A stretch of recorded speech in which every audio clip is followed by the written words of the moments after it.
The snow had been falling since midnight. Outside Colditz Castle, German guards moved in slow circles, rifles across their chests, breath rising in the frozen air. Inside, pressed flat against a stone wall in complete darkness, a British officer was listening. Below him, dogs.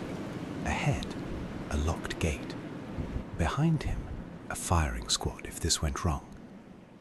His name was Airey Neave, and he was about to attempt what no British officer had ever achieved, walking right out the front gate of Nazi Germany's most secure prisoner-of-war camp. How does one man beat a system built by an entire army to stop him? That's what this story is about.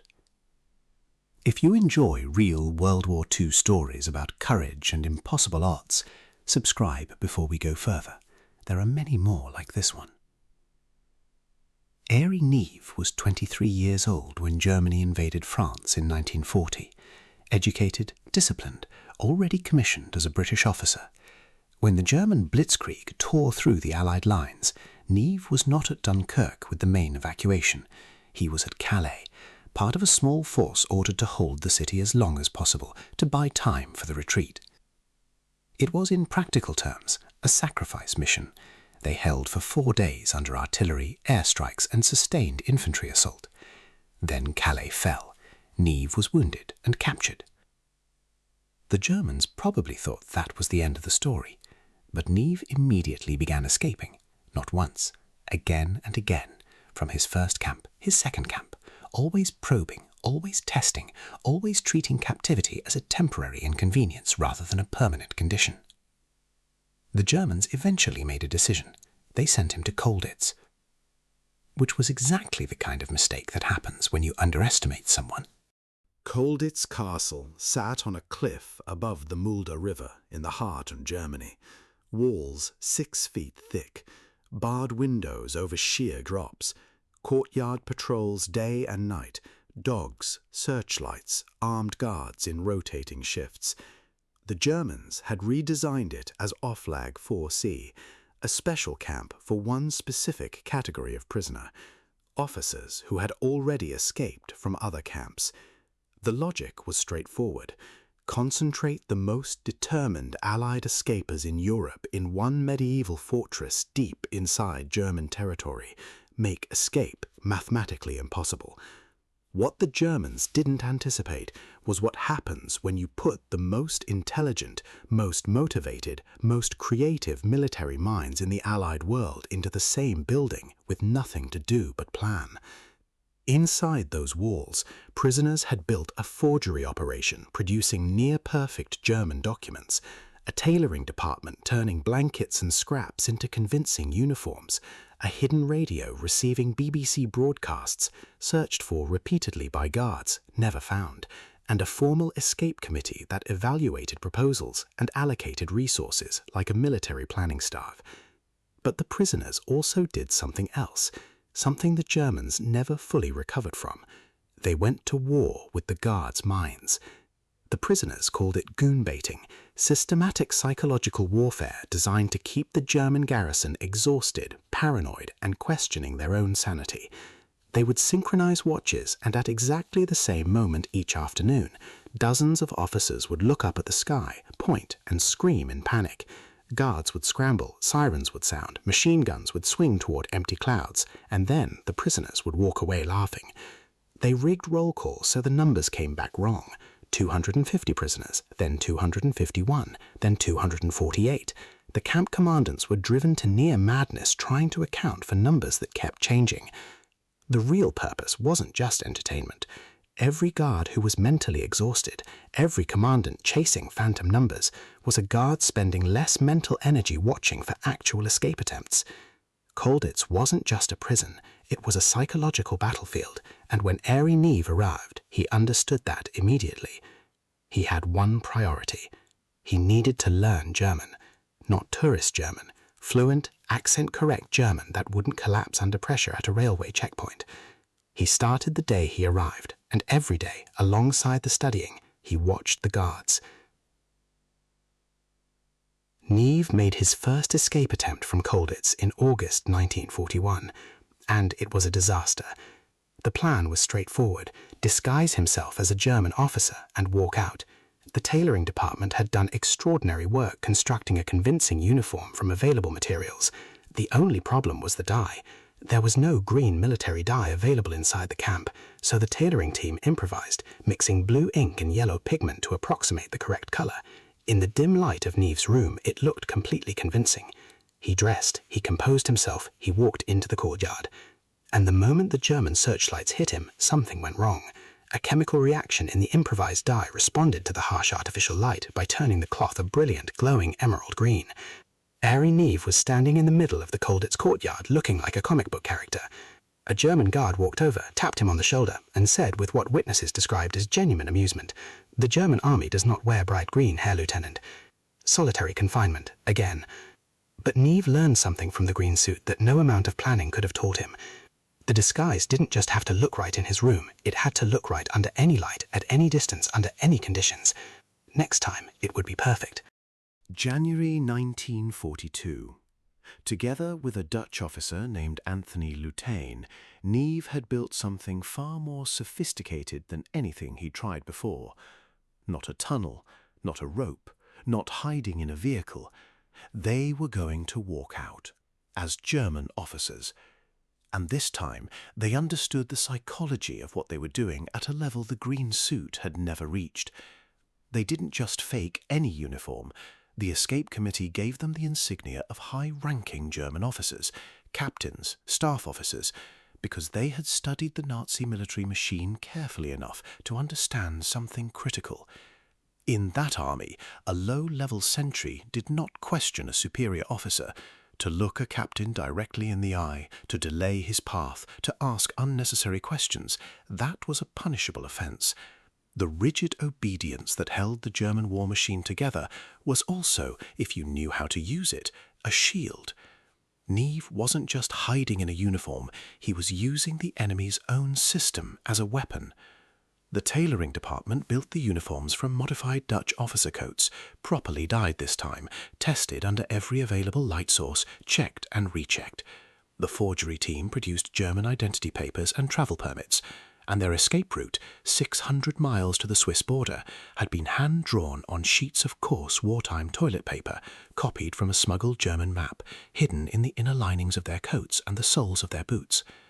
If those papers were ruined by sweat or rain, they were dead in the heart of the Third Reich. There was one more element, the most important one. Neave's German was decent, good enough to pass casual scrutiny, but it carried a detectable British accent. One probing conversation at a checkpoint and the whole plan collapsed. Lutane's German was different. Lutane had grown up in a Dutch family with deep German connections. His German was flawless, natural, accent perfect, completely convincing to a native speaker. The plan accounted for this precisely. On the train, at every checkpoint, during any interaction that required speaking, Lutane would do all the talking. Neave's role was to stay completely silent and project one specific expression, the mild, faintly impatient boredom of a senior officer who had shown his papers 100 times and found the whole process beneath him. 2 men, 1 voice, and the entire German security apparatus between them and freedom. The night of January 5th, 1942. A theatre performance was underway inside the castle, prisoners moving through corridors, the normal pattern of the camp disrupted just enough. In less than 20 minutes, the performance would end. The corridors would empty, the window would close. Beneath the theatre stage, Neave and Lutane changed into the uniforms. They slipped through a hidden trapdoor that led up above the German guardhouse. They moved into position. They checked each other one last time, and they walked toward the gate. Every step had to be exactly right. Not too fast, not too slow. The specific, purposeful pace of men who had somewhere to be and found the business of getting there mildly tedious. A sentry stood at the first gate. He looked at them. Neave looked back. The composed, faintly impatient expression of a senior officer interrupted mid-evening. The gate opened. They walked through. Another corridor. Another checkpoint. A passing NCO glanced at them and looked away. Through the outer gate. past the last century, into the town of Colditz itself. They were out. But they were still 600 miles from the Swiss border, standing in the middle of Germany, with toilet paper maps sewn into their coats, and everything depending on what came next. They changed into civilian clothes, reached the railway station and bought train tickets. In German, in the heart of the Third Reich. The platforms were full of military police, Gestapo, and railway officials specifically watching for deserters and escaped prisoners. Every checkpoint was a calculated gamble. This is where the partnership became everything. At the first inspection, Lutain spoke. Easy, natural, completely untroubled. The German of a man with nothing to hide. Neave stood slightly behind him and said nothing. His expression was neutral, the faint boredom of a man who had done this 100 times. They travelled to Leipzig, then to Ulm, changing trains at each stop, showing papers, moving through checkpoints. At one station, a railway official took their documents and held them longer than he should have. He turned them over. He looked up. Lutain met his gaze, calm, not nervous, because nervous men looked nervous. Just a slight edge of impatience, a senior man whose time was being wasted. The official handed the papers back. They kept moving. At another point, a German soldier on a platform started a conversation, friendly small talk between strangers sharing a cold wait. Questions about where they were coming from, where they were heading. Lutain answered smoothly. Neave nodded once and looked away, the universal signal of a man not interested in conversation. The soldier nodded. The train came. They got on. Near the Swiss border, they made their final approach using the routes mapped on those toilet paper sheets, now soft from body heat, slightly damp, but intact. And then, neutral ground. Switzerland. Airey Neave, after months of attempts, a glowing green suit, solitary confinement, and 600 miles through occupied Germany, was free. He was 25 years old, and he had just become the first British officer to make a complete escape from Colditz, all the way back to Allied territory.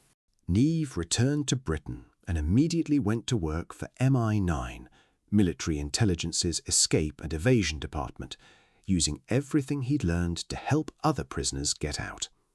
After the war, he sat in the courtroom at the Nuremberg trials as a lawyer, watching the architects of the system that had imprisoned him face judgment for what they had built.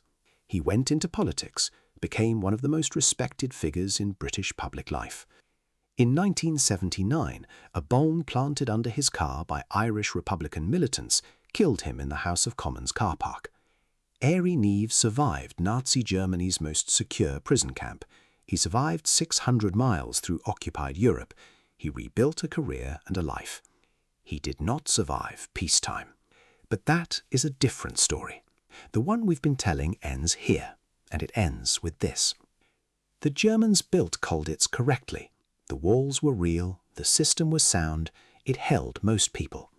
What it couldn't hold was a man who had privately decided that the situation was temporary. Not because the evidence supported that, not because the odds were good, because accepting the alternative wasn't something he was willing to do. Every failed attempt, including one that turned him fluorescent green in a German courtyard, was a lesson, not a defeat. Every punishment was proof he was still fighting. And eventually, on a cold January night, with a perfect uniform and a partner who spoke flawless German, and 600 miles of occupied territory ahead of them, he walked through a gate that was specifically designed to stop exactly that. Colditz Castle still stands. You can visit it today. Walk its courtyard, look up at those walls, and understand something that has nothing to do with World War II. The distance between what a situation tells you is possible and what a determined person refuses to accept as the final answer, that is where stories like Airey Neave's happen. He kept going until it worked. If this story got to you, like the video, leave a comment, and subscribe. There are more stories like this one. Real ones. The kind history almost forgot. We'll see you in the next one.